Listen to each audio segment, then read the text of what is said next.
Happiness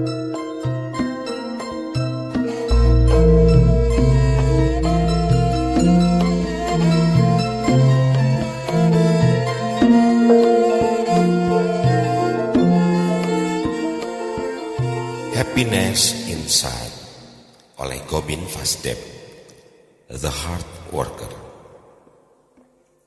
See on Beauty. Wah, kacau mas. Jika di sini mobilnya sudah tua-tua tapi nggak diganti-ganti. Susah untuk jalan tanjakan. Mana udara panas begini.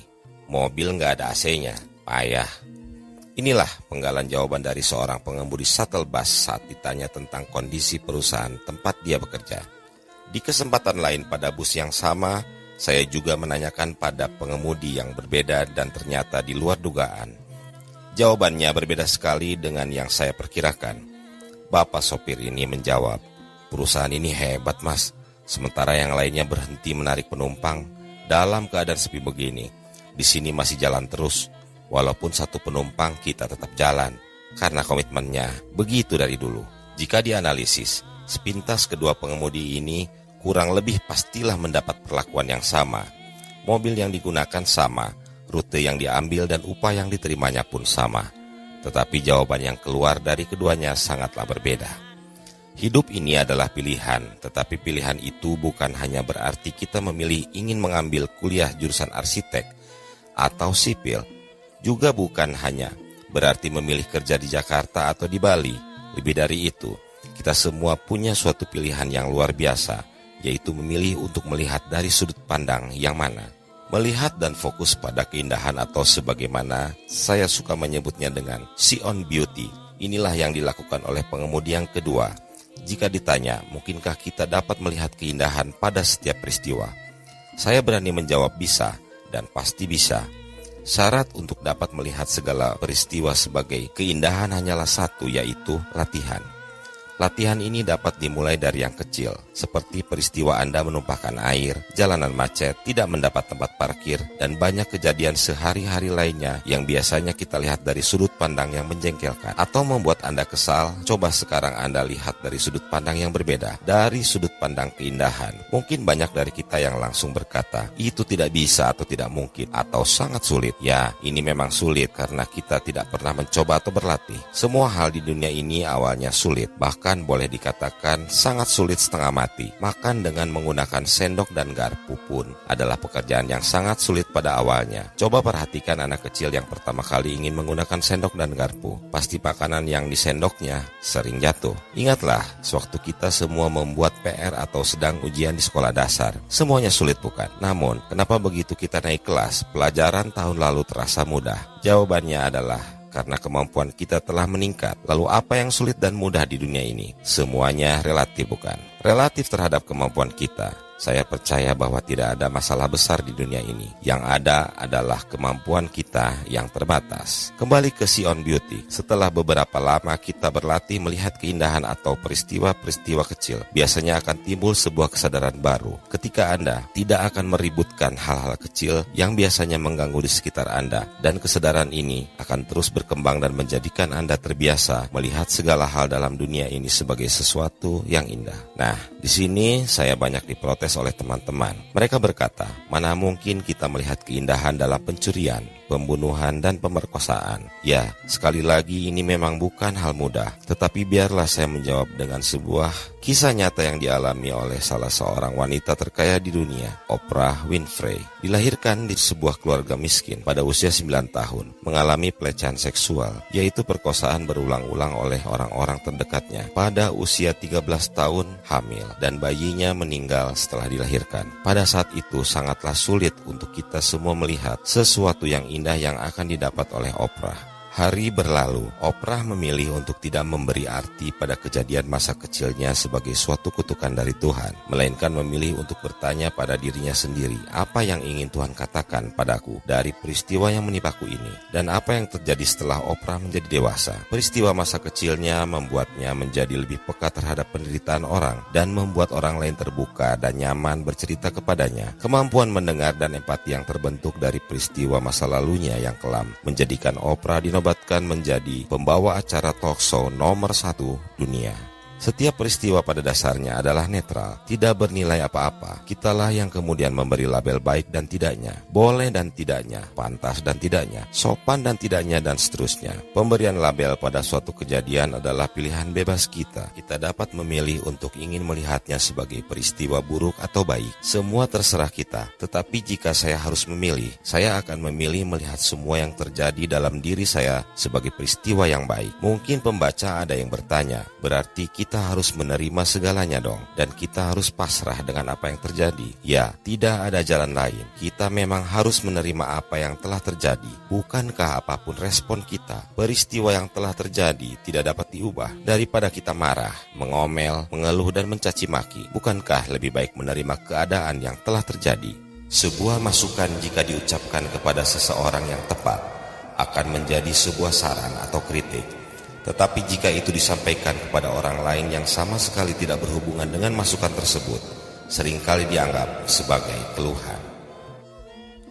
Seseorang yang istimewa yang saya kagumi, Bapak Sartono Mukadis almarhum, pernah berkata, seandainya air mata saya dapat menyambung kembali kaki yang telah diamputasi ini, saya akan menangis setiap hari. Sebuah kalimat yang luar biasa, yang menancap di benak saya dan membuat perubahan dalam hidup saya. Sewaktu hari sangat panas, jika kita mengeluh dengan kata-kata panas setiap beberapa menit, apakah kemudian panasnya akan hilang atau berkurang? Yang terjadi malah sebaliknya. Dengan memberi afirmasi berulang-ulang kepada otak, kita akan merasakan panas yang lebih hebat, dan selain itu, otak kita juga akan berfokus kepada panas tersebut, sehingga tidak memikirkan apa jalan terbaik yang dapat dilakukan untuk menanganinya. Jika kita mendapatkan musibah atau peristiwa yang tidak diharapkan, akan jauh lebih mudah dalam mengambil langkah dan menghadapinya setelah kita memilih untuk menerima keadaan tersebut daripada memilih untuk tidak menerima atau menyangkalnya. Jadi dalam situasi sulit, kita dapat jauh lebih berhasil dengan cara memilih untuk menerima segala yang telah terjadi terlebih dahulu. Namun, ini jangan diartikan pasrah atau pasif. Hal-hal yang belum terjadi tersebut tetap harus kita perjuangkan semaksimal mungkin sesuai dengan keinginan kita. Kembali kepada cerita dua pengemudi di atas, ada seseorang teman yang jeli bertanya kepada saya selesai bercerita tentang kisah tersebut. Bukankah apa yang dikatakan oleh pengemudi pertama adalah realitas, bahwa busnya sudah tua dan panas karena tidak ada AC, dan apa yang dikatakannya dapat membuat perusahaan itu lebih berbenah diri dengan menyediakan bus yang lebih baru. Ya, betul sekali apa yang dikatakan pengemudi pertama adalah sebuah realitas, tetapi kita juga harus ingat bahwa yang dikatakan oleh pengemudi kedua juga sebuah realitas. Tetapi mana yang akan kita pilih untuk kita ucapkan adalah pilihan kita, dan kita juga harus dapat membedakan antara saran dan atau kritik atau keluhan. Sebuah masukan jika diucapkan kepada seseorang yang tepat akan menjadi sebuah saran atau kritik, tetapi jika itu disampaikan kepada orang lain yang sama sekali tidak berhubungan dengan masukan tersebut, seringkali dianggap sebagai keluhan.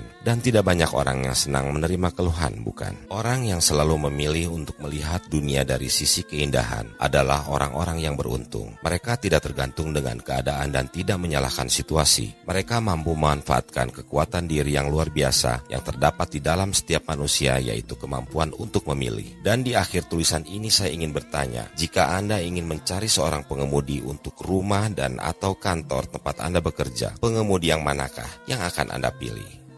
Perjalanan hati.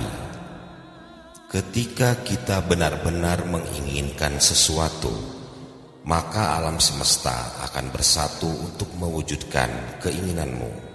Ini merupakan sebuah kalimat yang dahsyat dari seorang pengarang besar yang bernama Paulo Coelho. Ya, saya percaya sekali apa yang dikatakan pengarang novel The Alchemist itu. Keinginan kita pasti akan dibantu diwujudkan oleh kekuatan alam semesta yang luar biasa ini. Tetapi ada syaratnya. Dan syarat itu adalah benar-benar. Bukan hanya keinginan biasa. Kata benar, dua kali itu adalah kata sebuah hasrat atau passion atau keinginan terdalam dari hati kita. Ketika seseorang menemukan hasrat yang terdalam dari dalam dirinya, kehidupan ini, dan kemudian menginginkan untuk mewujudkan, maka secara otomatis dia akan mendapatkan dirinya ditopang oleh sebuah kekuatan yang misterius yang tak lain adalah alam semesta itu sendiri. Menemukan apa yang benar-benar kita inginkan memerlukan sebuah keheningan. Suara hati barulah terdengar ketika pikiran kita tidak disibukkan dengan ketakutan akan masa depan atau hitungan untung rugi. Salah satu cara selain merenung mencari ke dalam atau meditasi adalah mengingat-ingat atau bertanya pada diri sendiri tentang sesuatu kegiatan yang jika kita lakukan walaupun tidak diberi imbalan apapun, kita senang untuk mengerjakannya. Kepuasan diri yang berujung pada kebahagiaan adalah ukurannya, tetapi kita harus hati-hati dalam menentukan ini karena ada perbedaan yang tipis sekali antara hasrat hati dengan ego yang ingin diperhatikan. Jika sulit menentukan keduanya, biarkan waktu yang bicara. Waktu adalah penguji terbaik untuk menentukannya. Ketika itu adalah ego, ia tidak akan bertahan lama, bagaikan bajing yang loncat ke pohon lain yang buahnya dirasa lebih banyak. Ada yang menyebut hidup yang sesuai dengan suara hati adalah hidup yang bertujuan ketika kita menuruti jalan dari dalam diri ini, atau sahabat-sahabat yang beragama Hindu dan Buddha menyebutnya dengan istilah dharma. Orang yang telah menemukan jalan dan hidup sesuai dharmanya, inilah yang disebut penulis Journey Stuart Evergold dalam bukunya yang inspiratif, Pink, sebagai hidup yang berdasarkan pilihan bukan peluang. Sokrates dengan bahasa lain berkata, hidup yang tidak direfleksikan tidak pantas untuk dijalani. Merefleksikan apa yang ada di dalam diri kita dalam tindakan nyata, inilah perbuatan yang menurut filsuf yang dihukum mati karena tegar dengan pendiriannya ini sebagai hidup yang pantas untuk dilakoni. Pertanda yang kita dapatkan dalam kehidupan ini adalah sebuah cara bagaimana alam semesta membantu kita untuk menentukan, menemukan apa yang hati kita inginkan. Pertanda ibarat sebuah jejak atau penuntun dalam membantu kita untuk menemukan arah dalam ketersesatan hidup ini. Ada banyak hal di dunia ini yang dapat dijadikan pertanda, dan bagi sebagian orang yang tercerahkan, semua hal di dunia ini adalah pertanda. Dari banyak pertanda yang ada, satu pertanda yang sering terjadi dalam kehidupan saya adalah kebetulan. Ya, memang tidak ada yang namanya kebetulan. Semuanya pasti ada sebab yang terjadi sebelumnya. Jika kita percaya tidak ada yang namanya kebetulan, kita sebenarnya telah mengetahui bahwa semua terjadi pasti ada alasan di baliknya. Kebetulan adalah sebuah kejadian yang terjadi bersama. Dalam bahasa Inggris, kebetulan dinamakan coincidence. Terdiri dari gabungan kata co yang artinya bersama dan incident yang berarti kejadian. Carl Jung, murid dari penemu psikoanalisis Sigmund Freud, mengistilahkan fenomena kebetulan ini dengan istilah sinkronisitas. Ketika Yopi pergi ke pasar untuk membeli sebuah mangkuk sup yang jatuh dan pecah tadi pagi karena seekor tikus, dan dalam waktu yang bersamaan, seorang sahabatnya, Meidi, di sekolah dasar tempat mereka tidak pernah berhubungan sejak kelulusannya dari sekolah dasar, pergi ke pasar dan ke toko yang sama. Kemudian mereka bertemu. Yopi mengutarakan tentang keinginannya yang terpendam kepada Meidi untuk dapat berkumpul dengan teman-teman SD-nya. Pada waktu yang bersamaan itulah, Meidi sedang mengorganisasi pertemuan reuni SD yang akan diadakan di bulan depan, dan Meidi memang sedang mencari beberapa teman yang kehilangan kontak, termasuk Yopi. Inilah sebuah kebetulan, kejadian yang bersamaan secara ruang dan waktu antara seseorang dengan sahabatnya. Ragamnya tentu dapat bermacam-macam, namun yang penting diketahui bahwa kebetulan yang terjadi dalam dunia ini sama sekali tidak akan mempunyai arti jika kita tidak menyadarinya. Jika kita berpikir itu hanya kebetulan semata, ya itu akan berhenti sampai di sana saja. Menyadari bahwa kebetulan yang terjadi dalam kehidupan sehari-hari bukan sekedar kebetulan biasa, dan kemudian menindaklanjutinya kejadian bersama, inilah yang saya percaya akan menuntun kita dalam pencapaian keinginan terdalam. Deepak Chopra menulis tentang kebetulan ini dalam bukunya yang memang mengulas tentang bagaimana memanfaatkan kekuatan tanpa batas dari sebuah kebetulan yang ia beri judul Pemenuhan Hasrat Seketika. Kebetulan itu merupakan semacam pesan. Dengan memperhatikan kebetulan-kebetulan dalam kehidupan kita, kita dapat mendengar pesannya secara lebih jelas. Ketika Anda menjalani kehidupan Anda dengan menghargai kebetulan-kebetulan serta makna-maknanya itu, Anda terhubungkan dengan medan kemungkinan yang tak terhingga yang melandasinya. Saat inilah keajaibannya dimulai. Kembali ke contoh dua orang teman lama, Yopi dan Meidi. Mereka mempunyai keinginan yang dalam untuk bertemu dengan teman lamanya, tetapi mereka kehilangan kontak. Nah, disinilah dapatkah kita melihat peranan alam semesta melalui seekor tikus yang memecahkan mangkuk sup yang membuat Yopi pergi ke pasar dan akhirnya bertemu dengan Meidi. Para ahli yang mendalami teori kuantum fisik percaya bahwa alam semesta selalu merespons berdasarkan niat atau intention yang kita sampaikan. Ribuan tahun yang lalu, hal senada juga diungkap dalam Al-Quran bahwa segala sesuatunya diukur oleh niat. Karena niatlah yang menghubungkan kita dengan alam semesta, seperti apa yang dikatakan Deepak Chopra di atas sebagai yang tak terhingga. Alam semesta bekerja dengan caranya sendiri dalam mewujudkan niat seseorang. Kita tidak mungkin mendikte kekuatan tak terbatas itu. Untuk setiap niat, ada baiknya kita bertanya, apakah niat ini akan membawa kebaikan pada saya dan banyak orang lain yang saya kenal atau tidak? Jika jawabannya adalah iya, dan ada perasaan damai serta sukacita merangkul diri Anda, maka Anda sudah di rel yang benar. Setelah itu, hal yang terbaik setelah niat atau keinginan itu terbentuk adalah melepaskannya. Melepas di sini artinya sama dengan ikhlas atau tidak terikat dengan apapun hasilnya, sambil percaya bahwa apapun yang terjadi adalah yang terbaik. Dengan mempunyai keyakinan seperti ini, kita akan selalu bersyukur ketika perasaan damai selalu menyertainya. Kemampuan diri untuk berbuat ikhlas inilah yang membuat segalanya menjadi harmoni. Ketidakikhlasan menimbulkan tuntutan yang mengakibatkan stres, dan stres adalah salah satu penghalang terbesar dalam keselarasan kita dengan alam semesta. Selain itu, ketika seseorang stres, dia akan mengabaikan kebetulan-kebetulan yang lewat di depannya. Dalam kehidupan saya, sudah tak terhitung banyaknya kebetulan yang hampir mampir di dalamnya. Rasanya tidak ada hari tanpa kebetulan yang terjadi. Saya sangat bersyukur bahwa apa yang saya impikan tentang tempat yang saya tinggali ini, pasangan yang saya dambakan, pekerjaan yang saya cita-citakan, direspon dengan sempurna oleh alam semesta.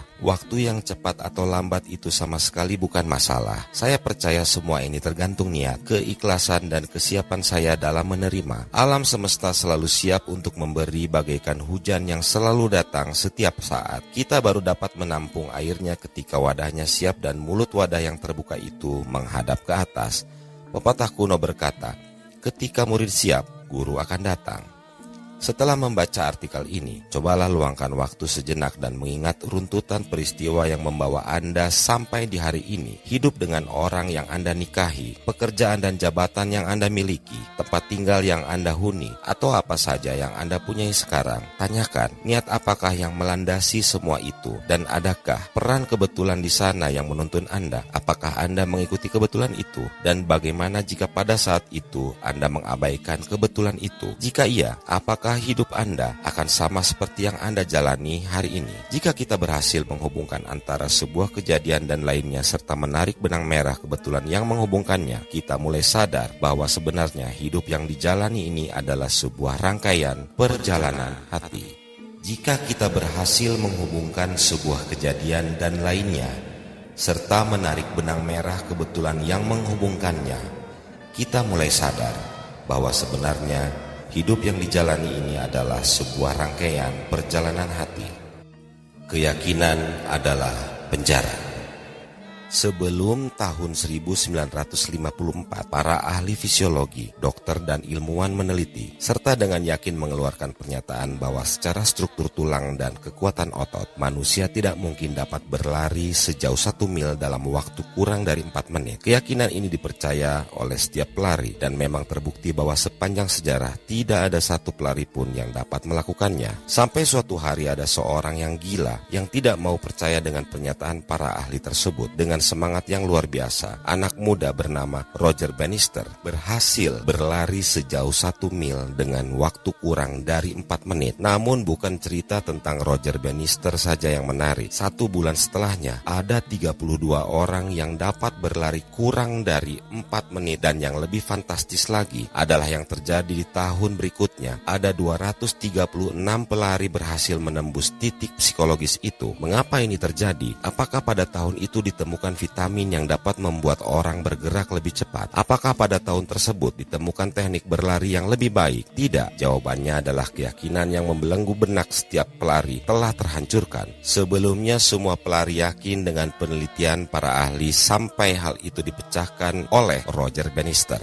Cerita di atas mengingatkan saya pada sebuah buku yang berjudul We Are a Prisoner of Our Belief. Sebuah buku yang menancap dalam kepala ini begitu saya membacanya. Kita adalah tawanan dari keyakinan kita. Judul buku ini juga mengingatkan saya pada seorang yang pemikirannya sering dianggap kontroversial, yaitu Nietzsche. Nietzsche pernah menulis bahwa keyakinan adalah penjara. Mungkin kata penjara dan tawanan yang berkonotasi tidak baik digunakan untuk memancing otak berpikir lebih dalam tentang apa yang dimaksud dua pengarang di atas. Tentu maksud dari kata tawanan atau penjara tidak lain artinya adalah sesuatu yang membatasi kita. Batasan ini bukan berada di daerah fisik, tetapi sebenarnya ada dalam pikiran kita. Jika kita pergi ke India, kita mungkin akan bertanya-tanya ketika melihat gajah dewasa yang diikat dengan sebuah tali yang tidak terlalu tebal dan tali tersebut ditambatkan kepada sebuah dahan kecil. Gajah itu tidak kemana-mana, berputar-putar sepanjang tali yang mengikat kakinya. Secara matematis, kekuatan gajah dan kekuatan tali yang mengikat tidaklah seimbang. Dengan kekuatan yang dimilikinya, gajah pasti dengan mudah dapat memutuskan tali dan mencabut dahan yang membelenggunya. Namun mengapa gajah tidak melakukannya? Jawabannya karena gajah tersebut sewaktu kecil diikat oleh tali yang kuat dan ditambatkan ke sebuah tambatan yang kuat pula. Gajah kecil meronta dan memberontak sekuat tenaga, tetapi semakin gajah kecil itu menarik, semakin kuat pula tarikan tali itu menjerat kaki si gajah. Hal ini berlangsung bertahun-tahun sampai muncul suatu aturan dalam hati sang gajah kecil itu. Jika saya diikat dengan tali, maka sekuat apapun saya berusaha melepaskan diri akan sia-sia. Aturan dalam hati atau keyakinan ini bersarang dalam sekali di benak gajah. Meskipun ia sudah besar dan kuat, sang gajah melihat, merasa, dan bertindak dalam ruang sempit keyakinannya tanpa memperhitungkan keadaan yang ada. Walaupun saya yakin bahwa keyakinan yang mengurung kita ini sama banyaknya dengan keyakinan yang membebaskan kita, tetapi kebanyakan dari penduduk di planet bumi ini senang sekali membuat batasan-batasan di dalam dirinya. Batasan-batasan ini tumbuh subur dan mengakar dalam alam bawah sadar kita.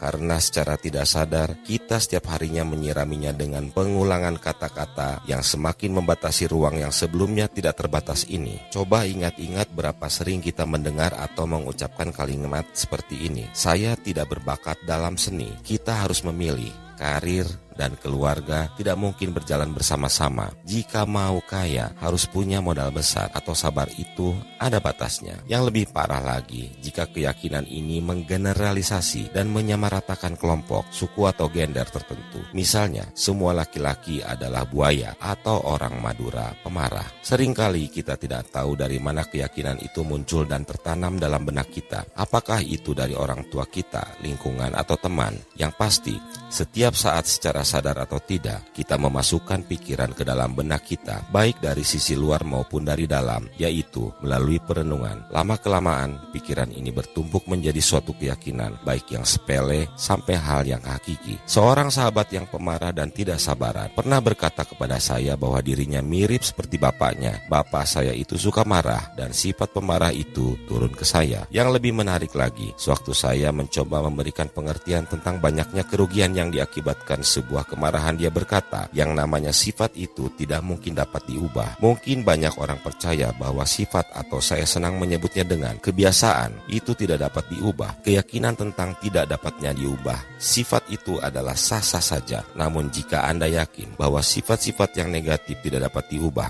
sangatlah sulit bagi Anda untuk meraih apa yang Anda cita-citakan, bukan? Contoh di atas adalah contoh kecil saat kita sering terbelenggu aturan dalam diri kita sendiri. Jika hal-hal kecil seperti itu sulit untuk diubah, bagaimana dengan keyakinan global yang membatasi benak setiap orang di dunia? Secara pribadi, saya sangat percaya bahwa setiap orang mempunyai potensi yang besar sekali. Sangatlah mungkin mengubah diri kita menjadi lebih baik. Bahkan, kita pun dapat mengubah dunia. Namun, untuk itu diperlukan keyakinan dan usaha yang sangat keras. Usaha yang paling berat adalah di awal tahapan perubahan kita. Sama seperti pesawat ruang angkasa, energi yang diperlukan di beberapa menit pertama jauh lebih besar dibandingkan energi beberapa hari kemudian. Energi yang kita perlukan untuk membuat kebiasaan baru sangatlah besar, karena kita masih berada di wilayah gravitasi kebiasaan lama. Socrates, Thomas Alva Edison, Wright bersaudara, dan banyak penemu lain adalah orang hebat, orang yang berani muncul dan tak jarang berlawanan dengan keyakinan yang dipercaya pada saat itu. Mereka berani menentang tembok-tembok kokoh tersebut. Pemberontak dan keras kepala adalah dua sifat yang dimilikinya. Mereka adalah orang-orang yang luar biasa. Saya lebih senang menyebutnya manusia manusia istimewa. Pada awalnya, manusia istimewa ini seringkali disebut orang gila. Mereka tak jarang mendapat cemoohan dan tawa sinis pun bukan barang langka buat mereka. Mirip seperti kata Schopenhauer, seorang filsuf Jerman, sebuah kebenaran harus melewati 3 tahap. 1. Ditertawakan. 2. Ditentang habis-habisan. Dan yang 3. Diterima. Pada akhir bagian ini, saya ingin berbagi sebuah cerita favorit saya yang saya ambil dari sebuah karya inspirasional dari salah seorang penulis favorit saya, Anthony de Mello. Suatu hari seorang petani menemukan telur burung elang. Setelah dibawa pulang, sang petani meletakkan telur burung elang ini di kandang ayam bersama telur ayam yang lainnya. Beberapa hari kemudian, telur elang ini menetas. Si elang kecil tumbuh dan menikmati dunia sekitarnya. Dia berjalan seperti induknya si ayam, mematuk-matuk makanan seperti saudara-saudaranya dan bermain dengan ayam-ayam yang lainnya. Sewaktu ayam itu sudah menjadi tua, dia melongok ke atas langit dan melihat ada sebuah makhluk terbang membelah langit dengan gagahnya. Elang tua itu bertanya kepada temannya, "Makhluk apa itu?" Temannya menjawab, "Oh, itu raja dari segala burung. Namanya burung elang. Kita hanyalah seekor ayam, tidak mungkin dapat terbang seperti itu." Dan hingga ajalnya, elang itu mati seperti ayam. Potensi yang ada dalam diri kita hanya akan mulai terkuak di detik saat kita mau menyadari siapa diri kita. We are not human beings having a spiritual experience. We are spiritual being having a human experience. Setiap orang mempunyai potensi yang besar sekali. Sangatlah mungkin mengubah diri kita menjadi lebih baik. Bahkan kita pun dapat mengubah dunia. Rahasia tersembunyi pada air. Dalam 1 bulan terakhir ini, banyak kegiatan yang saya lakukan berkaitan dengan air. Dari berlayar menyeberangi padang air seolah tanpa batas, meninjau proyek kemanusiaan air bersih di pedalaman Sumba, sampai snorkeling sambil memandangi penyu yang semakin langka berenang di taman laut warna-warni. Seolah-olah alam semesta sedang menuntun saya untuk berbicara tentang unsur terbesar di bumi ini dan juga di dalam tubuh makhluk yang mendiaminya. Sudah tak terhitung lamanya air mendiami bumi ini. Kita semua tahu bahwa 2/3 bagian di bumi ini dilingkupi oleh air. Hampir tidak ada aktivitas harian manusia yang tidak membutuhkan elemen berbentuk cair ini. Begitu vitalnya air dalam kehidupan kita, sampai-sampai PBB menetapkan dekade antara tahun 2005 sampai 2014 adalah dekade air. Ini mungkin sekali disebabkan langkanya ketersediaan air bersih, sementara jumlah yang mengkonsumsi meroket sangat tajam. 100 tahun yang lalu, bumi ini dihuni sekitar 1,5 miliar manusia. Sekarang penduduk planet biru ini sudah melebihi angka 6 miliar. Sebuah pertumbuhan yang dahsyat, bukan? Kita adalah air. Pada saat masih di dalam rahim, kadar air di tubuh janin sekitar 96%. Sewaktu lahir, bayi mempunyai kadar air sekitar 90%. Persentase jumlah air dalam tubuh manusia ini semakin hari semakin menurun, berkurang terus mendekati angka 70%. Sewaktu manusia menjadi dewasa, menjelang ajal, kandungan air dalam diri manusia tinggal sekitar 50%. Para ahli mengatakan bahwa manusia dapat hidup tanpa makan selama beberapa minggu, bahkan bulan, tetapi tidak mungkin bertahan lebih dari 10 hari tanpa air. Kita bisa kehilangan 50% dari glukosa dalam tubuh kita, kehilangan 50% lemak, 50% protein, tetapi manusia tidak dapat kehilangan lebih dari 20% air dalam tubuhnya. Hanya dengan kekurangan 2% air saja, tenaga atau energi kita akan melorot sampai 20%, dan jika terus berkurang sampai 7%, tubuh akan sakit. Banyak lagi fakta kebaikan air dalam menunjang kesehatan kita. Namun, tulisan ini tidak sampai di sini saja. Ternyata air juga menyimpan berjuta misteri.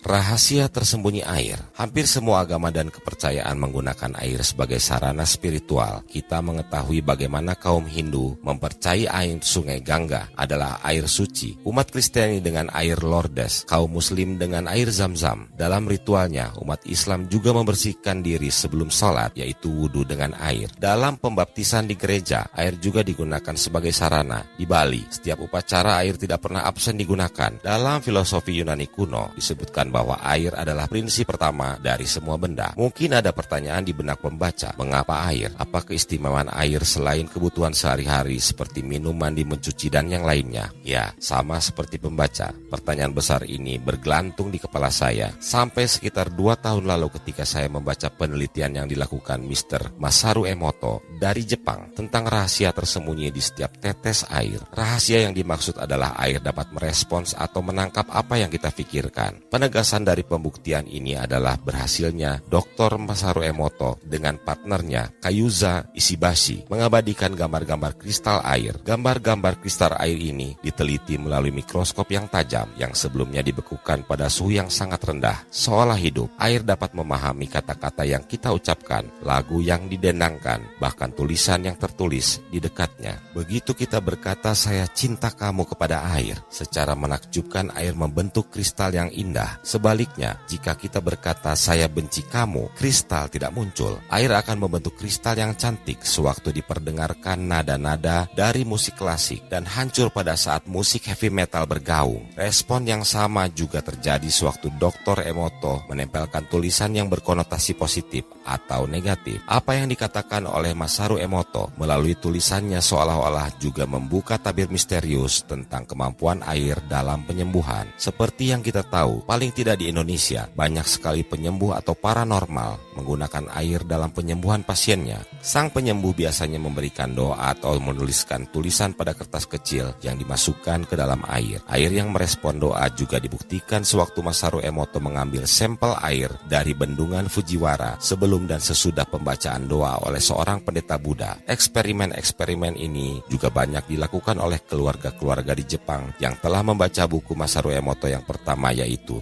The Hidden Message in Water. Karena sebagian masyarakat tidak mempunyai mikroskop untuk melihat kristal air, mereka menggantikannya dengan nasi yang dimasukkan ke dalam 3 buah toples. Toples pertama ditempel tulisan kamu bodoh, yang kedua tertulis terima kasih, dan yang ketiga tidak ditulis apa-apa. Setiap hari tiap anggota keluarga tersebut menyempatkan diri untuk mengambil 1 toples dan mengucapkan kamu bodoh, dan kemudian berpindah pada toples yang lain dan berucap terima kasih. Hal ini berlangsung selama 1 bulan. Hasilnya, nasi yang dikatakan terima kasih membentuk fermentasi dengan bau alkohol yang khas, sedangkan yang dipanggil dengan kamu bodoh menjadi basi dan berwarna hitam. Lalu bagaimana nasib dari toples yang ketiga? Menurut Anda, apa yang akan terjadi? Ternyata nasi yang tidak dikatakan apa-apa menjadi basi lebih cepat daripada nasi yang dikatakan kamu bodoh. Tampaknya diejek lebih baik daripada tidak dipedulikan. Secara pribadi, jauh hari sebelumnya saya juga telah membuktikan sendiri dengan melakukan percobaan yang sama. Waktu itu, saya mengambil buah sebagai objeknya dan hasilnya sama. Hasil percobaan ini mempunyai arti yang sangat penting bagi saya dan membuat saya menyadari bahwa hal yang terberat dalam hidup kita adalah tidak dipedulikan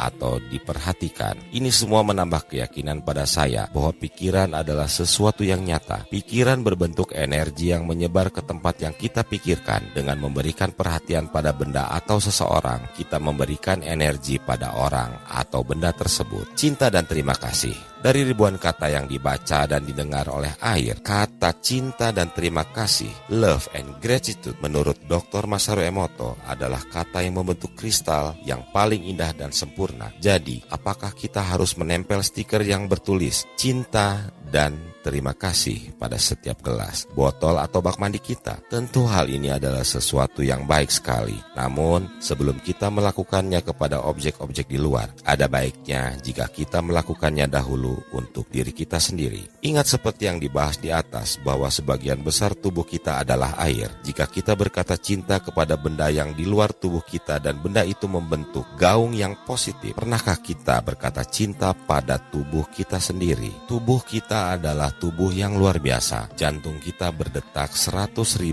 kali per hari, bekerja siang malam. Walaupun kita sedang terlelap, jantung tetap memompa darah, mengalirkannya ke pembuluh darah kita yang sepanjang 100.000 kilometer. Ya, mungkin Anda mengira saya salah mengetik. Saya ulangi lagi, jika pembuluh darah kita disambung-sambung, panjangnya akan mencapai 100.000 kilometer. Jarak ini cukup untuk mengelilingi lingkaran bumi sebanyak 2 kali pada garis khatulistiwa. khatulistiwa. Ginjal kita menyaring 1250 liter cairan per hari. Mata kita dapat membedakan 10 juta warna dan ada jutaan kehebatan lainnya yang tak mungkin dituliskan di sini. Sekarang, setelah kita hidup sekian lama di dunia ini, seringkali kita berucap terima kasih kepada orang-orang yang kita jumpai, mulai dari orang tua kita hingga orang yang baru kita kenal. Namun, pernahkah Anda berucap terima kasih kepada kaki Anda yang selalu menopang tubuh Anda? Pernahkah Anda berterima kasih kepada mata yang memberikan penglihatan sehingga kita dapat melihat dunia yang indah ini? Bagaimana dengan jantung Anda? Pernahkah kita berterima kasih kepada jantung yang selalu setia menjalankan tugasnya tanpa mengenal lelah? Apa jadinya jika suatu saat si jantung meminta cuti selama 2 menit saja? Seperti lirik lagu ciptaan Ebit G. Ade, mumpung kita masih diberi waktu. Tidak ada salahnya pada saat ini, sambil membaca tulisan ini, letakkan salah satu tangan Anda di dada tempat jantung berada. Hiruplah udara dalam-dalam dan dengarkan, rasakan, masuklah ke dalam dan ucapkan terima kasih kepadanya. Sukses tidak punya aturan. Sukses dan bahagia, mungkin inilah dua hal yang paling diinginkan setiap orang. Sukses sering dikonotasikan dengan pencapaian materi, misalnya rumah besar di perumahan elit, mobil mewah atau karir yang cepat naik, sejumlah deposito dan lain sebagainya. Sementara bahagia sering diartikan sebagai sebuah perasaan yang damai, tenang, atau secara kasat mata, kita melihat orang-orang yang berbahagia adalah orang yang selalu tersenyum. Penilaian masyarakat tentang arti sukses dan bahagia tidaklah salah jika kita melihat dari kacamata umum yang ada di masyarakat. Namun secara individu, kacamata yang dipakai beramai-ramai ini tentu tidak selalu cocok untuk setiap penggunanya. Dengan kata lain, sukses sifatnya sangatlah pribadi. Pak Jono misalnya, yang senang keluyuran dengan sedan hitam mulus bermerek BMW. Menurut masyarakat di sekitar tempat tinggalnya, Pak Jono dianggap sebagai orang yang sukses. Namun menurut Pak Jono sendiri, sukses baru dirasakan atau diperoleh jika dia mempunyai mobil sedan merek Jaguar terbaru. Jika sukses ukurannya bisa sangat individu, apalagi dengan kata yang satu lagi yaitu bahagia. Tanpa ingin masuk di wilayah pribadi setiap individu tentang ukuran sukses apalagi bahagia, izinkan saya untuk berada di wilayah umum ketika ukuran sukses dilihat secara dangkal dan samar. Buku-buku tentang bagaimana seseorang dapat menjadi sukses banyak sekali diterbitkan. Begitu juga dengan seminar-seminarnya. Dalam buku atau seminar tersebut, Anda akan menjumpai sejumlah kumpulan syarat dan apa yang harus dilakukan atau sikap apa yang diperlukan seseorang jika ingin merengkuh kesuksesan. Satu syarat yang sering kita dengar adalah seperti, untuk sukses seseorang haruslah mempunyai karakter yang positif bukan negatif, seperti rasa percaya diri atau optimis. Tanpa ragu lagi, apa yang dicontohkan di atas adalah sesuatu yang baik dilakukan untuk meraih kesuksesan. Namun, bagaimana dengan sahabat-sahabat lain yang tidak mempunyai karakter seperti diharapkan dari buku dan seminar itu? Atau sahabat yang susah untuk berubah? Apakah mereka semua adalah orang-orang yang tidak sukses atau tidak akan pernah dapat sukses? Atau sebaliknya, mereka yang menerapkan prinsip dari orang-orang sukses yang ditulis dalam buku pasti akan menjadi sukses? Pada kenyataannya, yang kita lihat di sekitar kita tidak seperti itu, bukan? Banyak juga dari mereka yang mempunyai karakter negatif dapat menjadi sukses dalam material dan tidak sedikit yang positif, bahkan tidak mencapai hasil yang diharapkan. Mark Twain, contohnya, dia adalah orang yang sangat pesimis, skeptis, dan sarkastis. Kita dapat melihat dari tulisan-tulisan yang dibuatnya, semua bertutur tentang ras manusia yang minus. Namun, kemampuan yang unik dari seorang Mark Twain inilah yang menjadikan dirinya meraih kesuksesan. Sifat negatif justru menjadikannya seorang sastrawan jenius yang diakui oleh dunia. Contoh lainnya adalah seorang penulis yang juga telah mengharumkan nama negeri tercinta ini, Pramudia Anantatur, maestro yang telah meninggalkan kita dengan kenangan yang dalam ini pun memanfaatkan sisi negatifnya. Kurang percaya diri sejak masa kecilnya. Pramudia kecil mulai belajar menulis. Dia menuangkan semua isi hatinya melalui guratan pena karena dia tidak mempunyai keberanian untuk berbicara. Kekuatan yang terpendam dari ketidakberaniannya inilah yang menjadi bahan bakar dahsyat yang menjadikannya penulis Indonesia yang tak tergantikan. Bukan hanya dalam karakter atau sifat, bahkan dalam bentuk fisik sekalipun, sesuatu yang dicap jelek dapat menghasilkan rejeki dan kesuksesan yang sama. Anda dapat melihat seorang pelawak yang mempunyai bentuk dan ukuran tubuh yang dianggap tidak wajar dapat memanfaatkan yang mereka miliki menjadi ladang penghasilan yang tak terkira sebelumnya. Kita semua telah diprogram oleh peradaban yang kita semua tidak tahu asal-muasalnya. Kita telah diprogram untuk meyakini tingkah laku tertentu adalah positif dan yang lainnya adalah negatif. Orang sukses adalah orang yang positif, sementara yang negatif pasti gagal. Oleh karena itu, kita menguras habis energi kita untuk mengubah diri daripada memusatkan perhatian kita pada keistimewaan yang kita miliki dalam berupaya meraih sukses. Anda dapat sukses dengan positif dan Anda juga dapat sukses dengan memiliki faktor negatif di dalam diri Anda. Sifat-sifat negatif yang ada dalam diri Anda tidak akan menghalangi usaha Anda dalam meraih kesuksesan. Sifat-sifat itu adalah bagian dari diri Anda.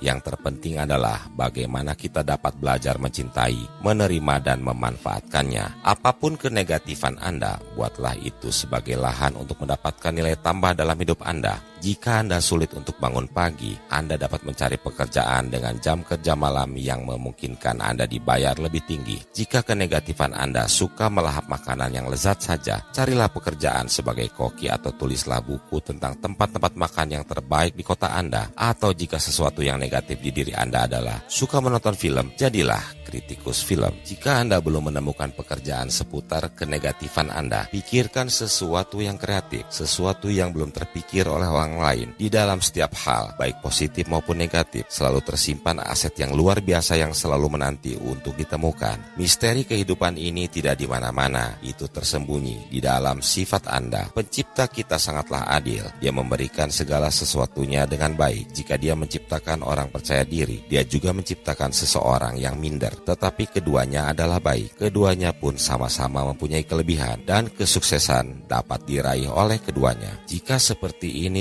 ceritanya, sepertinya sukses tidak memiliki peraturan, bukan? Sukses dapat menghampiri mereka yang optimis, juga menyapa yang pesimis. Sukses dapat berlabuh pada seorang yang cekatan dan keras, tetapi sukses juga mendarat pada para sahabat yang lambat dan fleksibel. Sekarang, apakah Anda ingin membenci sifat-sifat negatif yang melekat dalam diri Anda, berusaha untuk menyingkirkannya dengan sekuat tenaga atau merangkulnya, menjadikannya sebagai sahabat dan memanfaatkannya? Semua sepenuhnya tergantung pada Anda.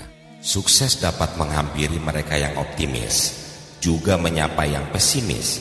Sukses dapat berlabuh pada seorang yang cekatan dan keras, tetapi sukses juga mendarat pada para sahabat yang lambat dan fleksibel.